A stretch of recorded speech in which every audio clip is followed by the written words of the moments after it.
Okay, so in this video we're going to talk about the camera side of Previzion and cabling. First off, there's a couple pieces of hardware that are included with the Previzion setup that we're going to talk about. First being the focus controller. Why not start at the lens? This is a C-motion focus controller. If we had a zoom lens, there would also be a zoom controller. This hooks up to the grooves of the lens and will take this data down to this box right here. It'll go into the L-bus port. From there, we send data out of the EXT port to the lens port on the AirTrack box. Then you have to make sure that your Cayman is powered through the RS, and this will feed down into the 12-volt out on the camera.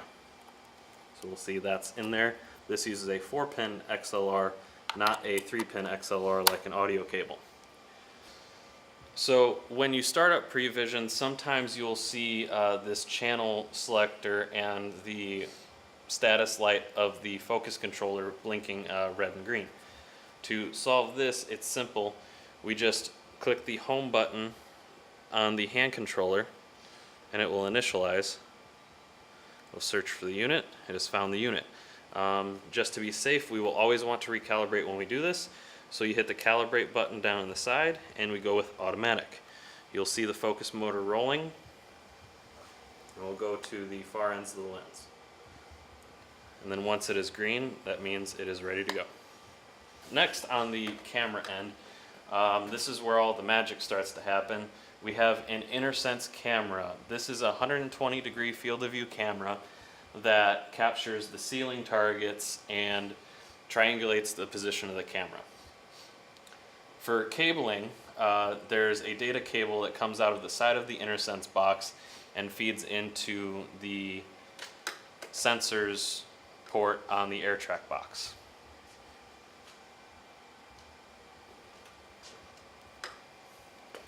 Next, we need to send our data and our camera feed down Previzion.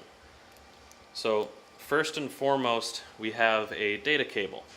This data cable both powers the AirTrack and InnerSense and sends all camera tracking data and lens data down the line.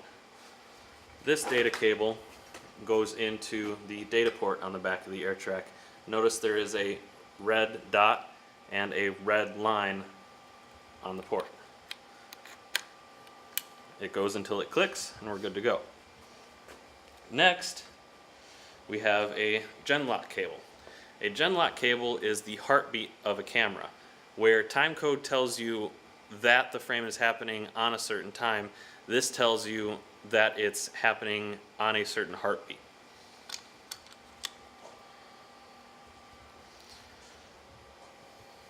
And then next we have our camera feed. It'll say on the cable, camera HDSDI. This goes into the SDI out on the URSA. Next we have a monitor HDSDI. This is the feed coming back from Previzion with a comped image. We'll put that into the SDI in.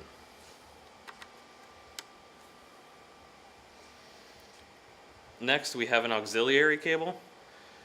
This will be used for timecode for these purposes, and we'll put this into the timecode in.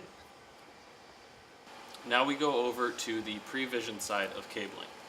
First, we take our data tether again, and this will go into our data box over here.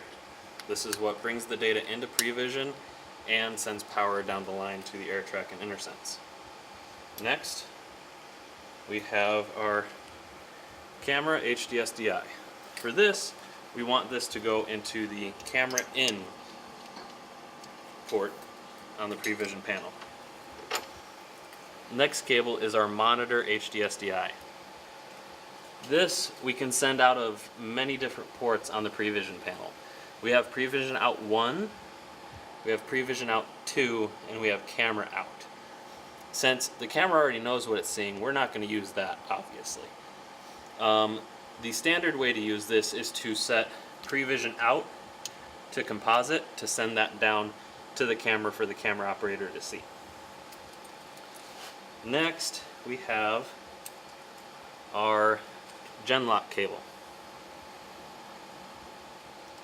This will go into our sync out port. This is the heartbeat of the camera. Next, we have our auxiliary cable.